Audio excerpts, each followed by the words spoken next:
당신은 지금 복음을 알고 있다고 확신하십니까? 아니면 단지 교회를 다닌다는 이유만으로 구원받았다고 착각하고 계십니까? 교회 안에는 매주 예배에 참석하고 찬양을 부르고 헌금을 드리지만 여전히 복음을 모르는 사람들이 존재합니다.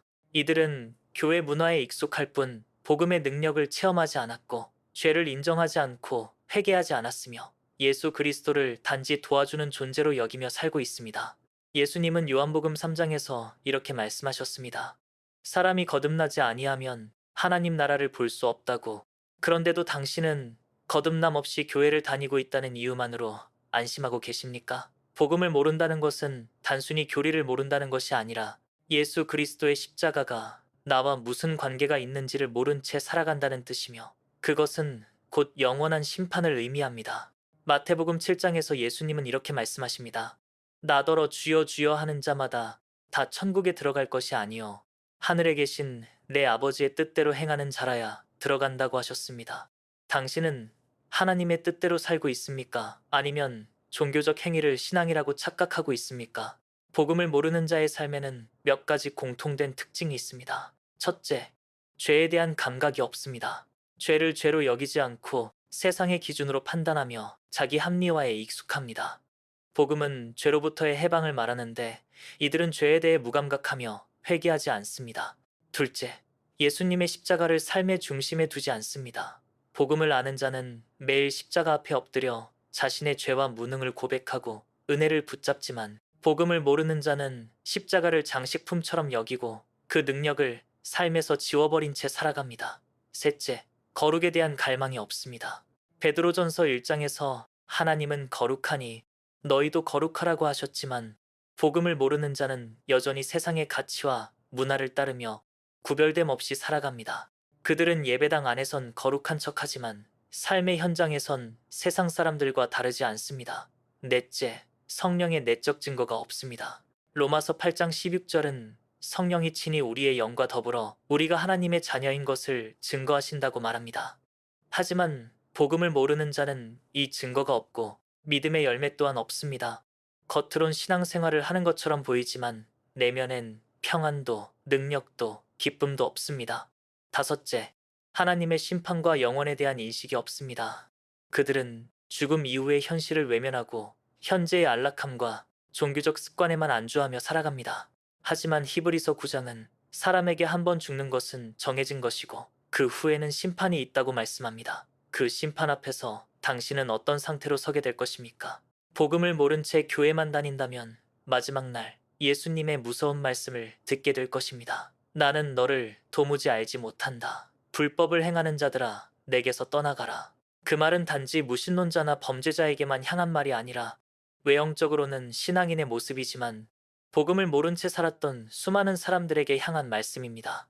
당신이 지금까지 들어온 복음이 단지 지식으로 머물러 있다면 그것은 복음이 아닙니다. 복음은 삶을 바꾸는 능력이고 죽은 영혼을 살리는 부활의 생명입니다. 단순히 주일 예배에 참석하고 헌금을 드리는 것이 구원의 조건이 아니라 예수 그리스도의 대속의 은혜를 믿고 그분을 주로 영접하며 삶 전체를 맡기는 것이 진짜 믿음입니다. 갈라디아서 2장 20절에서 바울은 이렇게 고백합니다. 나는 그리스도와 함께 십자가에 못 박혔나니 그런즉 이제는 내가 사는 것이 아니요 오직 내 안에 그리스도께서 사시는 것이라. 당신은 이 고백을 할 수 있습니까? 아니면 여전히 자기중심적인 삶을 살고 있으면서도 복음을 안다고 착각하고 계십니까? 복음은 단지 좋은 말이 아닙니다. 그것은 생명과 죽음을 나누는 하나님의 최종 통보입니다.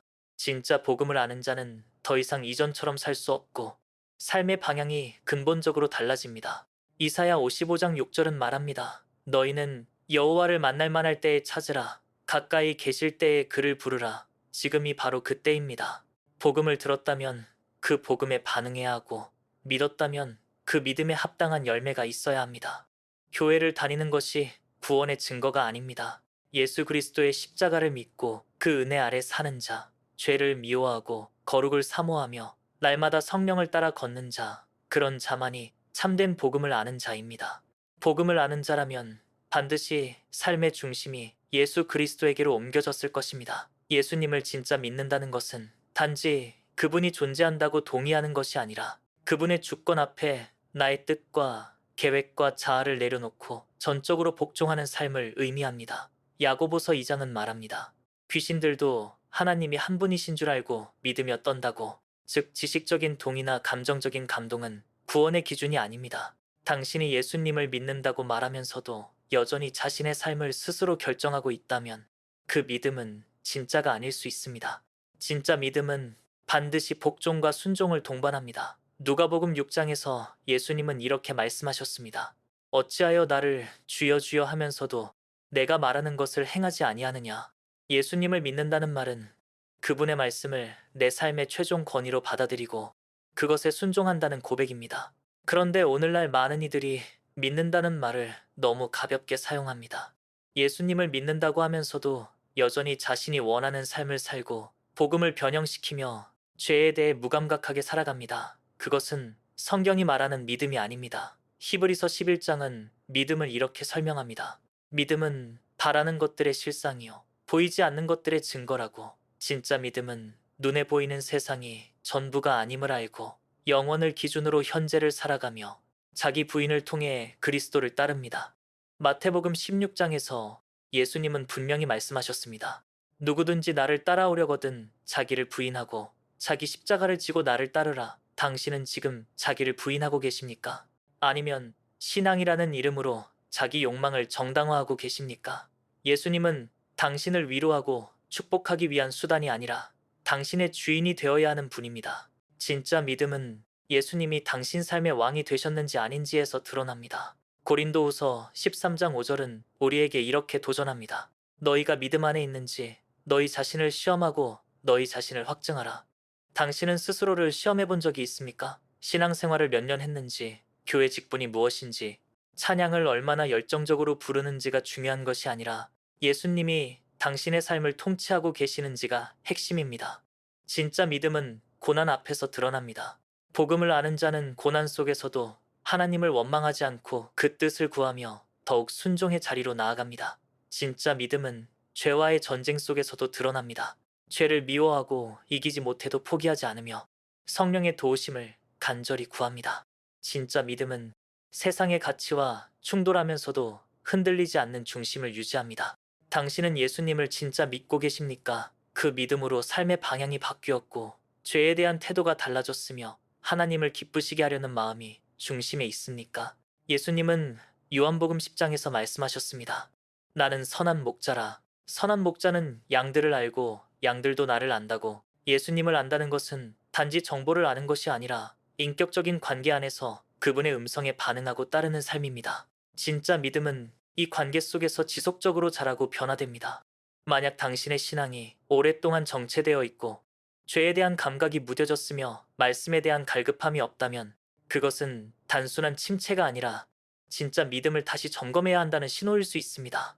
당신은 예수님을 진짜 믿고 계십니까? 아니면 믿고 있다고 착각하고 계십니까?